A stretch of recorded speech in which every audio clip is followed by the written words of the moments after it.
Hi everyone, once again welcome back to Excellence. I come with a new video and in this video हम discuss करने वाले हैं carbohydrates को बहुत detail में डिस्कस करना है। बहुत इंपॉर्टेंट चैप्टर है कार्बोहाइड्रेट, तो बहुत इंपॉर्टेंट है। सबसे पहले समझेंगे कार्बोहाइड्रेट क्या है। कार्बो मीन्स कार्बन, हाइड्रेट वर्ड निकला है हाइड्रेटेड या वाटर से, ठीक है, विच मीन्स वाटर हमारे पास क्या बनता है H2O से, ठीक है, यानी कि हाइड्रोजन एंड ऑक्सीजन। तो कार्बोहाइड्रेट में 3 कंपाउंड्स होते हैं, ये आपको पता चल गया। Carbo means carbon, hydrate means water plus oxygen, जिससे वाटर बनता है, ठीक है, यानी कि आपने ज़्यादा पानी पी लिया, आप ज़्यादा हाइड्रेटेड हो गए हो, ठीक है। So that's the basically meaning of this, okay. और ये कार्बन बेस्ड कंपाउंड्स होते हैं। As hydrogen and oxygen atoms are always present in the ratio 2/1 in water, ठीक है, which is where hydrate comes from. अच्छा, ये सारी चीज़ें मैं एक्सप्लेन कर चुका हूँ। हाँ, लेकिन इसका जनरल फार्मूला याद रखो, ये जनरल फार्मूला बहुत इंपॉर्टेंट है। CX, ठीक है, H2O Y। अब X और Y क्या है, देखो बेसिकली हमारे पास अगर फॉर सपोज एग्जाम्पल उठा लेते हैं हम ग्लूकोज की, क्योंकि आप सब इसके कंपाउंड से, इसके फार्मूला से फेमिलियर हो, ठीक है। हम फॉर सपोज उठा लेते हैं ग्लूकोज जो है C6H12O6। अब मैंने क्या किया, मैंने X की जगह 6 लिखा, ठीक है, और मैंने Y की जगह 6 लिखा। सो C6 और हाइड्रोजन पर 2 ऑलरेडी लगा हुआ है, तो 6 2s are 12, तो आ गया H12। अब O पे ऑक्सीजन पे कुछ भी नहीं लगा हुआ, तो इसका मतलब O6, C6O12 H12O6, C6H12O6, ये बन गया फार्मूला फॉर ग्लूकोज। इसी तरीके से अब कहीं पर भी कोई भी फार्मूला तुम देखोगे, ठीक है, लाइक C7H14O7, तो तुम यहाँ से आइडेंटिफाई कर सकते हो कि रेशो कार्बन का और ऑक्सीजन का 1 है, और हाइड्रोजन के साथ वाटर का रेशो, हाइड्रोजन के साथ ऑक्सीजन का रेशो 2 है, यानी कि 2/1 है। यानी कि अगर ऑक्सीजन 7 है तो हाइड्रोजन 14 है, अगर ऑक्सीजन 6 है तो हाइड्रोजन 12 है, तो डबल हो रहा है। इसका मतलब that is preferring you to the carbohydrate. यहाँ पर कार्बोहाइड्रेट इज़ द आइडेंटिफिकेशन, यहाँ ये चीज़ समझना, और इस पॉइंट को लिख लो जो तुम्हें समझ आया है, क्योंकि जब आप आगे जाओगे, आप फैटी एसिड्स पढ़ोगे, आप लिपिड्स पढ़ोगे, तो आप वहाँ पर एसिड्स में पढ़ोगे, फैटी एसिड्स में, कि हमारे पास ऑक्सीजन जो है वो बहुत ज़्यादा होता है, हाइड्रोजन कम होता है, ठीक है। तो उसमें रेशो पे 2/1 नहीं है, वहाँ पर रेशो 2/1 नहीं है, तो कॉमन सेंस है कि वहाँ पर फिर तुम ये इन्वेस्टिगेट कर सकते हो कि यार ग्लूकोज सही है। अब खुद सोचो, एग्जामिनर तुम्हें एक मुश्किल पेपर बनाने के लिए वो क्या करता है, वो C और फिर उसके आगे कोई भी नंबर लिखता है, और हाइड्रोजन को उसको डबल करता है, और फिर ऑक्सीजन पर कुछ भी नंबर लिख देता है। यानी कि तुम्हें एक ऐसा फॉर्मूला दिया जो तुम्हें पता नहीं है, like we can say that C5H10O5, ठीक है। जिसमें हमें पता चल रहा है यहाँ पर कि हाइड्रोजन का रेशो 2 हो रहा है, यानी कि 5 2s are 10, ठीक है, तो यहाँ पर हाइड्रोजन डबल हो रहा है। अब खुद देखो कि तुम्हें कभी पढ़ाया नहीं है, तुम्हें कभी फॉर सपोज बताया नहीं है कि C5H10O5 है, ये भी कोई जो है वो फॉर्मूला है, तो तुम्हें कैसे पता चलेगा कि भाई ये क्या है, ये कार्बोहाइड्रेट है या फिर फैटी एसिड है। तो कैसे डिटरमिन करना है, इस तरह से डिटरमिन करना है कि हमारे पास यहाँ पर फॉर्मूला गिवन है, आप उस फॉर्मूले को अप्लाई करो, 5 की वैल्यू 5 पे रखो, फिर देखो कि उसका डबल हो रहा है, हाइड्रोजन हो रहा है, तो उसका मतलब दैट्स कार्बोहाइड्रेट, नहीं हो रहा है तो उसका मतलब वो कार्बोहाइड्रेट नहीं है, वो कुछ और है। सो दिस इज द बेसिक की point. Now, the 3 types of carbohydrates are monosaccharides, disaccharides and polysaccharides। तीनों इंपॉर्टेंट है, तीनों के स्ट्रक्चर्स पता होने चाहिए, तीनों की आइडेंटिफिकेशन आपको आनी चाहिए, और इसका हम थोड़ा सा डिस्कस करते हैं। तो हमारे पास 3 किस्म के कार्बोहाइड्रेट्स हैं, मोनोसैकेराइड्स, डाइसैकेराइड्स, पॉलीसैकेराइड्स। मैंने आपको previous video in the introduction में मोनो, डाई, पॉली तीनों का मतलब बताया था। Mono means 1, di means 2, poly means many, बहुत सारे। सैकेराइड मीन्स शुगर, मोनोसैकेराइड एक शुगर, डाइसैकेराइड 2 शुगर, पॉलीसैकेराइड बहुत सारी sugars. I hope that I have cleared it, okay? Now let's discuss in very detail about mono, di and polysaccharides। भाई देखो, सबसे पहले तो मोनोसैकेराइड की डेफिनेशन ये कि it is a single sugar monomer. Monomer क्या है, प्रीवियस वीडियो में देख कर वहाँ डिटेल से बताया था। All of which are reducing sugar, जितनी भी मोनोसैकेराइड्स हैं वो सारे रिड्यूसिंग शुगर होते हैं, ठीक है। अब रिड्यूसिंग शुगर क्या है वो हम आगे डिस्कस करने वाले हैं। इनकी एग्जांपल्स उठा लो, glyceraldehyde which is of 3 carbon compose, ठीक है, ये आप A2 में पढ़ोगे बहुत अच्छे से, पर यहाँ पे भी आपको पता होना चाहिए इसकी एग्जांपल, क्योंकि आपसे MCQ में पूछ सकते हैं वो कि what is a glycosaccharide, it is a sorry glyceraldehyde, it is a monosaccharide, poly या डाई, ठीक है। तो इसका आंसर है इट्स अ मोनोसेकेराइड, क्योंकि ये 3 कार्बन कंपाउंड है और ये बेसिकली मोनोमर है। मोनोमर, अब तुम मुझसे एक सवाल पूछोगे तो बोलोगे सर आपने तो प्रीवियस वीडियो में मोनोमर की एग्जाम्पल दी थी कि उसमें सिर्फ एक कार्बन होना चाहिए, but I haven't given you the best example. एक सब यूनिट का मतलब होता है कि वो एक ही कंपाउंड है, यानी कि वो एक मोनोमर है, वो एक सिंगल सब यूनिट है। हाँ, अब जब ग्लाइसरल्डिहाइड दूसरे ग्लाइसरल्डिहाइड से मिल रहा है, फिर तीसरे ग्लाइसरल्डिहाइड से मिल रहा है, इस तरीके से बड़ी सी चेन बता रही है, तो फिर इसका नाम ग्लाइसरल्डिहाइड भी नहीं रहा और ये स्ट्रक्चर भी सेम नहीं रहा। मेक सेंस, ठीक है। इसी तरीके से हमारे पास 5 कार्बन वाला राइबोस भी आ रहा है, but that is a monosaccharide. इसी तरीके से हमारे पास ग्लूकोज भी आ रहा है, that is of 6 carbon compost, but that is also a monosaccharide, क्योंकि ये एक शुगर है। Mono means 1, saccharide means sugar, एक शुगर है।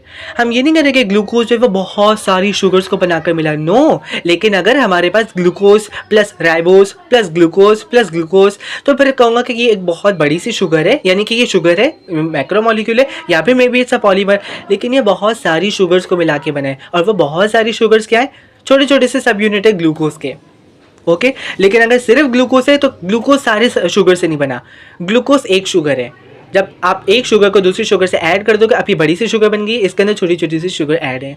I hope that I have clear है, ठीक है। कि हमारे पास अगर 5 कार्बन होगा राइबोस का, यानी कि राइबोस हमारे पास मोनोसेकेराइड है क्योंकि ये एक शुगर है, ठीक है। ये सिंगल सब यूनिट है, दैट्स क्लियर। इसके अलावा कोई दूसरी एक्सप्लेनेशन नहीं है कि भाई ये क्या चीज़ है, ये सिंगल सब यूनिट है। और अगर मैं कहूँगा कि I am having a giant sugar, और फॉर सपोज मैं उसको नाम दे दूँ एक्स, तो इस एक्स में क्या क्या है, इसमें ग्लूकोज भी है, इसमें ग्लाइसरल्डिहाइड भी है, इसमें राइबोस भी है, इसमें और भी अलग अलग से, ये तो सिर्फ एग्जांपल्स दी हुई हैं, और भी मोनोमर्स हैं, आई मीन मोनोसेकेराइड्स हैं, ठीक है। और बहुत सारी, यानी कि एक एक अलग अलग किस्म की शुगर्स हैं, उनको कंबाइन करके बड़ी सी शुगर बनाई है, ठीक है, यानी कि बड़ा मॉलिक्यूल बनाया, व्हाट आई मीन टू से, ठीक है। एंड फंक्शन ऑफ मोनोसेकेराइड्स वो आपको पता होने चाहिए, that is the energy in respiration, जो हमारे पास देता है ग्लूकोज। ग्लूकोज जब ब्रेक डाउन होता है, आप ओ लेवल्स में भी पढ़कर आए हो, ठीक है, और अब अपनी जूनियर क्लासेस में भी पढ़कर आए होगे, क्लास 5, 6, 7, 8 में, वहाँ पे भी आपको पढ़ाया जाता है कि ग्लूकोज हमारे पास एनर्जी रिसोर्स होता है, वो ब्रेक डाउन होता है रेस्पिरेशन में, तो आपको एनर्जी मिलती है। या आप A2 में बहुत डिटेल से पढ़ने वाले हो, और ग्लाइसरल्डिहाइड भी यही काम करता है। एंड दूसरा बहुत इंपॉर्टेंट काम मोनोसेकेराइड का, जो मैंने अभी जितना कुछ एक्सप्लेन किया कि छोटी छोटी शुगर मिलकर बड़ी शुगर बनाती है, that is called the building blocks of polymer. यानी कि पॉलीमर एक लंबी chain, it can be a ring structure, वो आप अगर प्रीवियस वीडियो देखे आपको क्लियर हो चुका होगा already what is a polymer. तो उनके जो सब यूनिट्स होते हैं, यानी कि बिल्डिंग ब्लॉक्स, वो मोनोसेकेराइड्स हैं, ठीक है। Let's discuss the disaccharide. It is a sugar form from 2 monosaccharides joined bye a glycosidic bond in the condensation reaction. बहुत इंपॉर्टेंट पॉइंट है डाइसेकेराइड। अब मैं ये नहीं कहूँगा कि 2 या 2 से ज़्यादा, क्योंकि डाई का मतलब होता है 2। इट इज़ क्लियरली रिटन कि डाइसेकेराइड का मतलब होता है 2 शुगर, यानी कि 2 मोनोसेकेराइड को मिलाकर बनी है। किस लाइक जब 2 चीज़ें आपस में बनती हैं, ठीक है, लाइक बॉन्ड फॉर्म होता है, तो वो आयोनिक बॉन्ड होता है या वो कोवेलेंट बॉन्ड होता है, या आप अपना केमिस्ट्री में पढ़ के आए हो। तो यहाँ पर बॉन्ड का नाम क्या है, तो वो नाम आपको पता होना चाहिए। I know it is a covalent bond, लेकिन कोवेलेंट बॉन्ड का नाम है, और यहाँ पर आपको नाम को पता करना होगा। फॉर योर डाइसेकेराइड, यानी कि हमारे पास कार्बोहाइड्रेट में जो बॉन्ड फॉर्म हो रहा है इस केस में, दैट इज ग्लाइकोसिडिक बॉन्ड।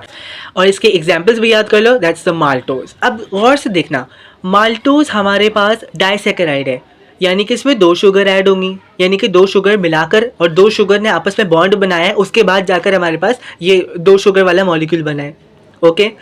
तो वो 2 शुगर कौन सी हैं? Alpha glucose plus alpha glucose. It is very important. अगर अल्फा ग्लूकोज के साथ अटैच होगा, बॉन्ड फॉर्म करेगा, कौन सा बॉन्ड फॉर्म हो रहा है? ग्लाइकोसिडिक बॉन्ड, तो हमारे पास माल्टोज बनेगा। If you talk about sucrose हमारे पास बनता है alpha glucose plus beta fructose. यहाँ पर सिर्फ फ्रक्टोज लिखा हुआ है, बट इट्स बीटा फ्रक्टोज। तो अल्फा ग्लूकोज और बीटा फ्रक्टोज जब आपस में कंबाइंड होते हैं और ग्लाइकोसिडिक बॉन्ड से जो है वो बॉन्ड फॉर्म करते हैं, दैट्स कॉल्ड द सक्रोज। ये मॉलिक्यूल सक्रोज होता है, यानी कि 2 sugar molecule. Lactose, alpha glucose और बीटा गैलेक्टोज को मिलाकर जब दोनों आपस में ज्वाइन होते हैं by forming a glycosidic bond, ठीक है, तो हमारे पास जो कंपाउंड फॉर्म होता है डाइसेकेराइड, उसका नाम है lactose. And I think so that glucose plus galactose is lactose, that's very easy. And glucose plus glucose is maltose, it is also easy. And glucose plus fructose is equals to sucrose, it is also easy. ये alpha और beta क्या है, ये हम structure में discuss करने वाले हैं. एक और की पॉइंट जो कि डेफिनेशन में था, and I don't want to miss it, that is कि ये बॉन्ड जो फॉर्म हो रहा है, it is form in a condensation reaction. तो मुझे एक बात बताओ, कंडेंसेशन रिएक्शन क्या होता है, कौन सा रिएक्शन होता है? वैसे तो हम अभी आगे पढ़ने वाले हैं और आप डायग्राम से देखोगे तो आप तो फिर एक्सप्लेनेशन में आपको रिक्वायर ही नहीं है ना, लेकिन यहाँ पर हम सिर्फ ये देखते हैं कि कंडेंसेशन रिएक्शन है क्या. दो किस्म के बॉन्ड होते हैं, एक कंडेंसेशन रिएक्शन यानी कि बॉन्ड बनता है, आप कोई चीज़ बना रहे हो, और एक होता है हाइड्रोलिसिस रिएक्शन या हाइड्रोलिटिक रिएक्शन, जिसका मतलब है आप बॉन्ड तोड़ रहे हो. जब आप बॉन्ड को तोड़ते हो, किसी चीज़ को तोड़ते हो, तो आप उसमें पानी को डालते हो, एडिशन ऑफ वाटर. तो वाटर हमारे पास रिएक्टेंट में आएगा या प्रोडक्ट में आएगा? आप किसी मॉलिक्यूल में वाटर को ऐड कर रहे हो तो वो रिएक्टेंट में आएगा ना, ताकि वो बॉन्ड टूटे, और जो टूट रहा है वो फिर प्रोडक्ट में जा रहा है. So that's called the hydrolysis या hydrolytic reaction. What if you talk about the condensation reaction? Condensation reaction के लिए हम ये कहेंगे कि बॉन्ड बनता है. जब बॉन्ड बनता है तो उस मॉलिक्यूल में से, लाइक हमारे पास फॉर सपोज अल्फा ग्लूकोज है प्लस अल्फा ग्लूकोज, तो जब दोनों अल्फा ग्लूकोज आपस में कंबाइन होंगे तो ये माल्टोस बनाएंगे, सॉरी. और जब माल्टोस बनाएंगे तो उसके साथ ये प्रोडक्ट देंगे, the by product is also water. Water जब प्रोडक्ट में आ जाएगा, इसका मतलब there is the removal of water, यानी कि दोनों अल्फा ग्लूकोज में से वाटर को रिमूव कर दिया टू मेक माल्टोस, तो ये रिमूवल ऑफ वाटर कहलाता है कंडेंसेशन रिएक्शन. अब इसका फंक्शन भी आपको पता होना चाहिए.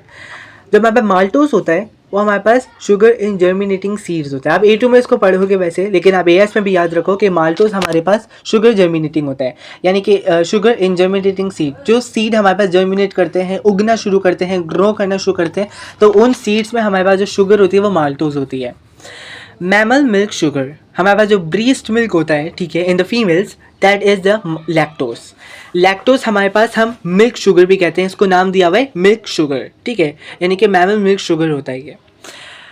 And sucrose, that is the sugar which is store in the cane sugar. हमारे पास जो कैन शुगर होती है, ठीक है, आपने देखा होगा अक्सर कैन शुगर, अगर नहीं देखा तो आप गूगल कर सकते हो ताकि आपको मज़ीद क्लैरिफाई हो. तो वहाँ पर हमारे पास जो शुगर स्टोर होती है दैट सक्रोस. और सक्रोस बेसिकली वो शुगर है जिसकी मूवमेंट हमारे पास फ्लोएम वेसल्स में भी होती है in a plant cell. So this is also key point. Let's discuss the last thing, that's a polysaccharide. A polymer form by many, मैंने आपको बताया था कि पॉलीसैकेराइड, पॉली का मतलब होता है बहुत सारे. ये पॉइंट्स आपको लिखने होंगे ताकि आपको याद रहे. Saccharide means sugar. Many monosaccharide जब आपस में मिलते हैं तो वो एक साथ, और अब किस तरह मिल रहे हैं, यू ऑलरेडी नो, ग्लाइकोसिलिक बॉन्ड. कौन सा प्रोसेस हो रहा है, कौन सा रिएक्शन हो रहा है, कंडेंसेशन रिएक्शन, ठीक है. और पॉलीसैकेराइड फॉर्म हो रहे हैं बाय मैनी मोनोसैकेराइड, बहुत सारे मोनोसैकेराइड्स हैं, ओके. तो जब वो कंबाइन होंगे तो वो हमारे पास पॉलीसैकेराइड्स बनाएंगे, yes, which are the polymers. Examples, तीनों एग्जाम्पल्स बहुत बहुत बहुत इंपॉर्टेंट है. Cellulose, starch, glycogen. सेल्यूलोज की बात करते चलेंगे तो इनके हमारे पास जो आइडेंटिकल है, मैंने आपको बताया था, एक बात याद रखो कि हमारे पास जो डाइसैकेराइड है उसमें मैंने आपको बताया था कि अल्फा ग्लूकोज और बीटा फ्रक्टोज आ रहा है, तो दोनों के जो सब यूनिट्स हैं वो अलग अलग हैं, ऑफ कोर्स. तो ये पॉलीसैकेराइड्स नहीं है, ठीक है. और दूसरी बात ये भी कि हमारे पास क्योंकि ये दो है तो इसलिए पॉलीसैकेराइड्स नहीं है, पर आगे हम डिस्कस करने वाले हैं इन मोर डिटेल अबाउट मैक्रोमोलिक्यूल्स. यहाँ तुम एक बात नोट करो, मैंने आपको प्रीवियस वीडियो में बताया था कि पॉलीमर वो होते हैं जिनके हमारे पास सिंगल सब यूनिट सेम हो, यानी कि आइडेंटिकल हो. तो यहाँ पर लिखा हुआ है मोनोमर इज बीटा ग्लूकोज, यानी कि सेल्यूलोज में हमारे पास जो कि जाइंट स्ट्रक्चर है विच इज़ अ पॉलीसैकेराइड, बहुत सारे इसमें मोनोसैकेराइड्स मौजूद हैं. तो वो मोनोसैकेराइड्स कौन कौन से हैं, बीटा ग्लूकोज के, यानी कि एक बीटा ग्लूकोज है, फिर उसने ग्लाइकोसिलिक बॉन्ड बनाया दूसरे बीटा ग्लूकोज के साथ, उसने बॉन्ड बनाया तीसरे बीटा ग्लूकोज के साथ, उससे बॉन्ड बनाया चौथे बीटा ग्लूकोज के साथ. और ये बॉन्ड कैसे फॉर्म कर रहे हैं, बाय कंडेंसेशन रिएक्शन, ठीक है. तो हमारे पास जो स्ट्रक्चर बन रहे हैं वो बन रहे हैं सेल्यूलोज. तो सेल्यूलोज में हमारे पास, क्योंकि ये पॉलीसैकेराइड है, पॉलीमर है, तो इसके सब यूनिट आइडेंटिकल होंगे, एंड द आइडेंटिकल सब यूनिट इज बीटा ग्लूकोज. अगर यही ग्लूकोज बीटा की जगह अल्फा यूज़ कर लूँ मैं तो फिर स्टार्च बनता है, ठीक है. और इसी तरीके से ग्लाइकोजन भी बनता है. अब तुम खुद एक बात नोट करो कि अल्फा ग्लूकोज मोनोमर है दोनों में, तो स्टार्च भी बन रहा है, ग्लाइकोजन भी बन रहा है, तो फिर हम इसको डिस्टिंग्विश कैसे करेंगे. तो वो मैं आपको आगे बताऊंगा on the basis of the structure कि आप कैसे डिटरमिन कर सकते हो कि हमारे पास स्टार्च और ग्लाइकोजन अलग अलग हैं। और अगर आपको स्ट्रक्चर ना भी गिवन हो तो आप तब भी आइडेंटिफाई कर सकते हो क्योंकि आपको बेसिक्स पता होंगी उसकी। लेकिन अभी हम स्ट्रक्चर्स पे बात नहीं करने वाले, अभी हम ये चीज़ डिस्कस करते हैं कि पॉलीसेकेराइड का फंक्शन क्या होता है। That is the energy storage. आपको पता होगा, इट्स इज़ वेरी ईजी, बहुत बच्चों वाला है वैसे तो। आप ओ लेवल्स करके आए, आपको पता होगा कि स्टार्च हमारे पास जो है वो स्टोरिंग शुगर है किसमें, प्लांट्स में। प्लांट्स हमारे पास क्या स्टोर करते हैं, स्टार्च को। इसी तरीके से ग्लाइकोजन हमारे पास कहाँ पे स्टोर होता है, इन एनिमल्स, ठीक है। यानी कि हमारे पास जब हम ग्लूकोज को इनटेक करते हैं तो ग्लूकोज ग्लाइकोजन में कन्वर्ट होकर लिवर में स्टोर होता है। और आपको साइड भी पता होनी चाहिए, स्टार्च कहाँ पे स्टोर होता है, कॉटिलेडन, ठीक है, in the plant cell, sorry in a plant, ठीक है, कंप्लीट प्लांट में। और इन अ कंप्लीट एनिमल में हमारे पास लिवर में स्टोर होता है ग्लाइकोजन, ठीक है। और सेल्यूलोज, मुझे सेल्यूलोज का भी बताना पड़ेगा कि ये सेल वॉल का बेसिक यूनिट है। That is very important. Structure, जो स्ट्रक्चर प्रोवाइड करता है सेल वॉल, रिजिड, रिजिड का मतलब सख्त, थोड़ा सख्त ही देता है। दैट इज़ वाई हमारे पास जो लीव्स होते हैं उनकी शेप जो है वो रेगुलर होती है, उनकी एक पर्टिकुलर शेप होती है। आपको जो लीव्स हैं वो आइडेंटिकल शेप्स के नज़र आते हैं, साइजेस डिफरेंट वेरी कर सकते हैं लेकिन वैसे शेप्स ऑलमोस्ट सेम होती हैं। फिर हर लाइक अलग अलग डिफरेंट लीव्स होते हैं, तो उनमें ये तो नहीं है ना कि एक पौधे में अलग लीव निकल रहा है, दूसरे की शेप अलग है, तीसरे का तो बिल्कुल ही अलग है, नहीं, वो सेम होते हैं, बस साइजेस में थोड़ा वेरी करते हैं, कलर में थोड़ा वेरी कर लेते हैं, पर ऑलमोस्ट सेम होते हैं उनके जो स्ट्रक्चर है। तो वो इसी वजह से क्योंकि उनमें सेल्यूलोस होता है which is providing the rigidity. एक छोटी सी टिप जो मैं आपको देना चाहता हूँ, that is when discussing monomers and polymers, give the definition but also name specific examples like nucleic acid, the monomer is nucleotide. You need to be able to define the terms monomer, polymer, macromolecule, monosaccharide, disaccharide and polysaccharide। यानी कि अब आपसे अगर कोई question पूछा जा रहा है और उस क्वेश्चन में आपसे लाइक मोनोमर से रिलेटेड पूछ रहे हैं या पॉलीमर से रिलेटेड पूछ रहे हैं तो आप उसकी डेफिनेशन तो दोगे, लेकिन आपको ये भी बताना है फॉर सपोज कि न्यूक्लिक एसिड है तो ये जो न्यूक्लिक एसिड है इसका मोनोमर न्यूक्लियोटाइड है, ताकि एग्जामिनर को पता हो कि बच्चा जो है वो सिर्फ रट के नहीं आया, वो बहुत अच्छे से समझाने की एबिलिटी रखता है और फिर आपको उस पर स्टार मिल जाता है ईजीली। सो यप, हम फिलहाल अभी यहीं पर ही रखते हैं, बाकी चीज़ें कल डिस्कस करने वाले हैं। And also subscribe the channel and share this video to the one who is really facing complications in the chapter number 2, ठीक है, क्योंकि बहुत इंपॉर्टेंट चैप्टर है। बाकी सब्सक्राइब कर लेना ताकि आने वाली वीडियोस आपको टाइमली मिल जाए। And also share this channel to those who are really facing difficulty in the A-level biology। Will see you in the next video, till that take care.